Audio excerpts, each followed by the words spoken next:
Yesterday, I made a video where I discussed the Ahmaud Arbery shooting. I've heard it pronounced both ways, so forgive me if I do it wrong. And I kind of broke down what I thought about what the McMichaels did and what things bothered me most about this event. Now, I did say in that video that I am not here to play judge and jury for the McMichaels. I personally, in my opinion, think they did the wrong thing and they should pay the price for that.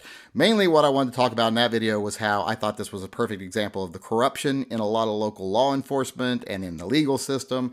And I wanted to talk about how it really saddens me sometimes when you see someone lose their life and how a lot of people in the gun community want to rally around the wrong person quite often. Often based on, this person looks more like me, I think. So it really saddens me, like in this case where a person lost their life and they immediately rally around the people who actually caused the death, not the person who lost his life. Where in other cases, they'll rally around the person who shot, like with Finicum, even though there's plenty of evidence that it was justified shooting. So that bothered me. That hypocrisy and that apparent, or at least probable racism kind of bothers me in the gun community. It's not the majority of people, it's a minority of people, but it still bothers me. But like I said in that video, I thought the McMichaels were not justified. So a lot of people say, well, how could they not be justified? You didn't see that tape where he committed a crime right before they chased him down. And at that time I made the video, I hadn't actually seen the video. So I thought, well, maybe I should see it. So I watched the video, and I have to say, didn't change my mind at all. There's no crime committed there. Just like the DA said, not a crime. But I want to take a look at the video, and I want to see what happened here, or at least what I can see that happened, and I want to see what you all think here. So let's go through the video and see what actually happens, and see if the McMichaels were at all justified in what they did. This time I'm not worrying about whether the legal system is corrupt or whether anyone's racist. I just want to evaluate whether I think the McMichaels were justified or not justified in what they did based on this security footage. Now, before we get into it here, I want to make people recognize here. A lot of people said he ran awfully fast when he left that building. He's probably just moving at a jogging speed, because if you notice in this film here, this is not real time. This was taken by a security camera. They don't take 30 to 60 frames per second like a real camera that we use to make YouTube videos do.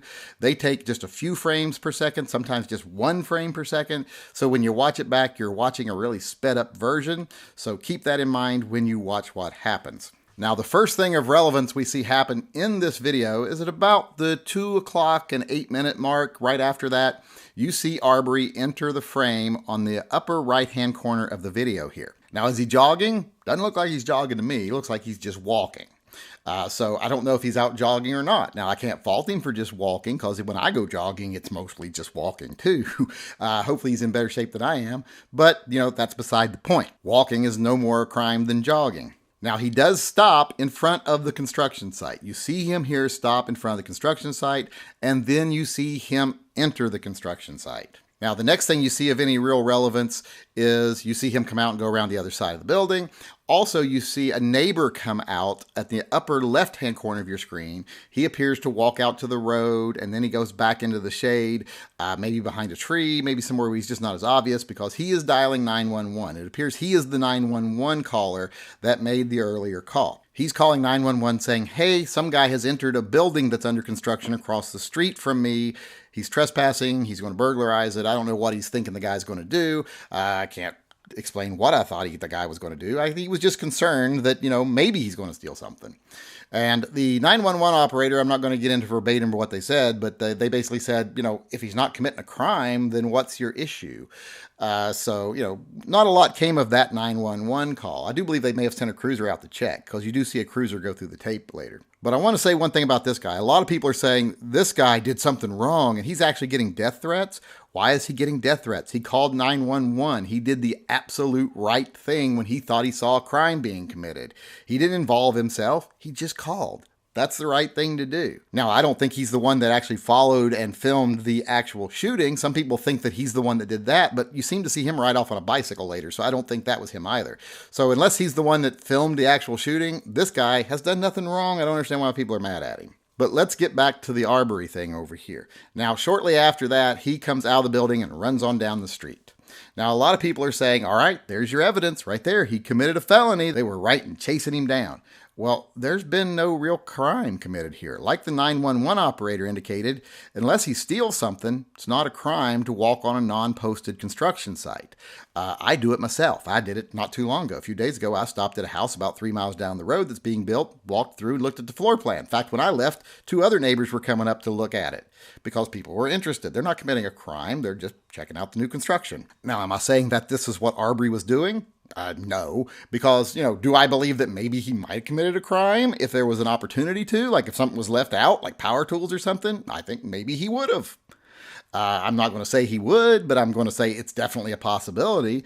But in this circumstance, looks like that wasn't even a possibility, or at least he decided not to act on it because he didn't steal anything. And the fact that he didn't steal anything means that there was no felony committed here. At the very most, there's misdemeanor trespassing. That definitely does not carry a death sentence, nor does it warrant a citizen's arrest. Now, a lot of people are getting really confused in the charges here, what they're saying he did. They're like, oh, he burglarized it. Well, no, he didn't. He didn't steal anything. Burglary requires that you enter with intent to commit a felony or theft. The fact that he left and didn't commit one means he probably didn't mean to steal anything, and there's other explanations here. Or at least that's what it would look like legally.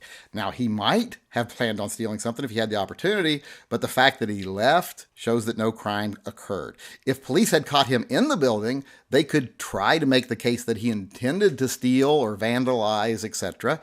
But if they had caught him after he already left, they would have no case. There's no way they could prove intent if he didn't actually do it. So he gets the benefit of the doubt legally in this situation because he didn't commit a crime. Now, some people are saying, well, this is breaking and entering. He actually got caught breaking and entering on camera. Therefore, they were justified in chasing him down. And I'm like, no, it's definitely not breaking and entering. You're getting your legal terms confused. Breaking and entering is different from burglary in the way that it requires a forceful entry. When a house has no doors, it's kind of hard to make a forceful entry. This is also not a dwelling yet because no one actually has ever lived in this building yet. I do believe it's new construction. And even if it's not new construction, he didn't actually break in because there's nothing to break into. You can just walk right in. So no felonies committed here. Now, you do have some people arguing that he's got a record as long as your arm, including breaking and enterings and burglaries, etc., so he's likely guilty. Well, that's not how the legal system works. Just because you did something once doesn't mean you can be convicted of doing it again, even if you don't do it. And also, as far as I've seen, all of his record consists of, like I said, is a shoplifting charge and a possession of a firearm charge. So I don't see the breaking and enterings or the burglaries on his record. The fact that people are making that up doesn't speak very well to them. Deal with the facts. And like I said, even if the facts were that he did have a B&E on his record, it still wouldn't be relevant here. This tape doesn't help the defense for the McMichaels case. It actually helps the prosecution because it shows Arbery did not just commit a felony before they chased him down. There's no felony on this tape.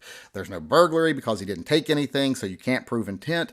There's no breaking and entering because there's not even doors, so he did not commit a felony. At the very most, even according to the local DA, the most he could have committed there that they could prove would be misdemeanor trespass. And since it was at most a misdemeanor, that means the McMichaels were not justified in chasing him down and creating a potentially deadly situation. Because if you look at the Georgia Code on citizen's arrest, it says a private person may arrest an offender if the offense is committed in his presence or within his immediate knowledge.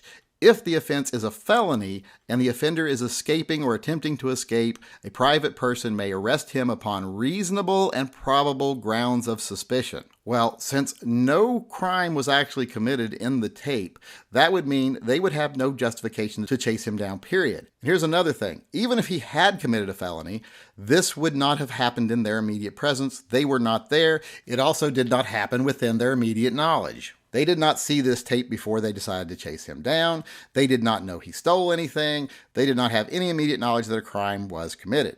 Now, you might not understand, what does it mean, immediate knowledge? Well, immediate knowledge means you may not have witnessed it, but you can tell it happened. Like if you're standing in your neighbor's front yard and you hear a gunshot in their living room and you run in their house, they're laying on the ground with a bullet hole in their head and there's a guy standing over them with a gun who then runs away. Well, that's your immediate knowledge. There's enough factual evidence there for you to piece together what happened and make a reasonable assumption. So that's within your immediate knowledge. You actually were there. You may not have witnessed it, but you were able to become present in the face of enough evidence that you were able to make a reasonable judgment. I mean, I know it's all confusing, but none of this actually applies to this video because, like I say, they weren't there. There was no evidence that they had seen that a felony had been committed at the point they decided to chase him.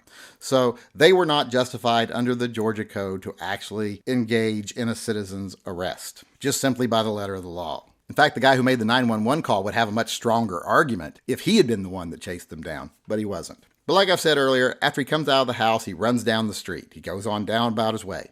Well, a lot of people think that this was the point where he stole the gun out of the McMichaels truck. I've actually heard people saying that. No, that theft was from much earlier. Well, not much earlier, but it was from earlier. It wasn't that day. So he didn't get chased down after he grabbed the gun out of their truck and then continued to run, which some people think that was a different time. That was the only theft reported in the area, and it wasn't on that day, so there was no string of thefts that they were talking about. There was no standing description of someone that had been committing thefts. None of that stuff existed, so therefore fit the description didn't make any sense. So at this point, what you have, according to this video, is someone that has not committed any felonies. The McMichaels were clearly not present when he supposedly committed a felony, and they had no immediate knowledge that a felony was committed. So they had no justification in chasing him down. They also should not have made the choice to arm themselves before they did so.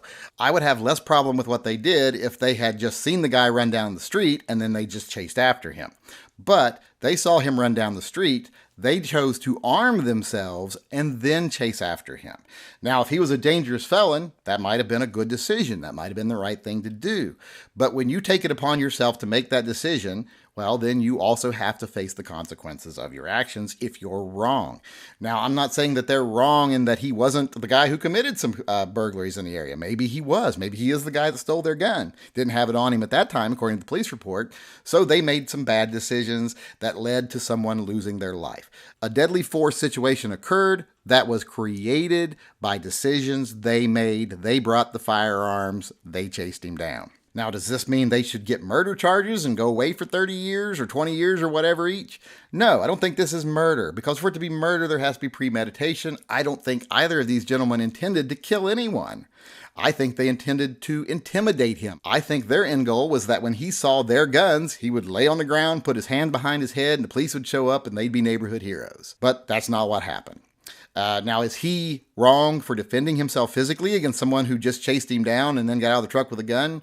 I wouldn't say so. If someone did that to me when I was jogging, I would think, hey, my best chance right now is to get the gun away from this guy, because if I try to run away, he's going to shoot me in the back. And let's not forget that by their own account, this was the second time they stopped him. They had blocked his path once, he turned and ran the other way, and then they blocked him again. So at this point, they've let him know they ain't letting him get away. So fighting back is not a bad decision on his part in this situation. So in the end, I think the McMichaels, like I said, made bad decisions that resulted in the death of someone who may not be an innocent person, but wasn't guilty of any crimes at that time that would have justified their actions. So I think both of them deserve to be punished.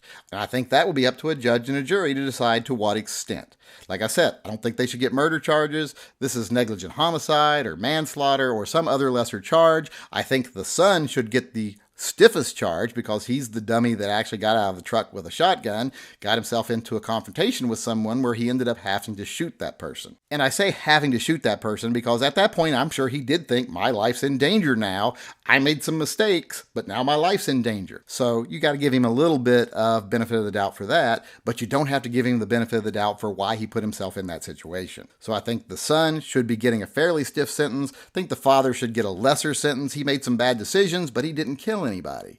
And as far as the guy called 911, he didn't do anything wrong. And the guy that taped them as he followed them, well, he might have been involved in something that was bad, but it wasn't murder. He wasn't in some big murder plot. He didn't know anyone was going to die that day. So like I said at the end, this tape does nothing to change my opinion because, like I say, it doesn't matter what I think of Arbery as a person. All I can base whether the McMichaels were justified or not on is what actually happened that day. This video shows there was likely no felony committed at all. If it was, it wasn't committed in their presence. They had no knowledge of it. They were not justified in chasing him down. The fact that they chased him down armed did result in someone losing their life. That's bad decisions on their part, and therefore, they should suffer the consequences.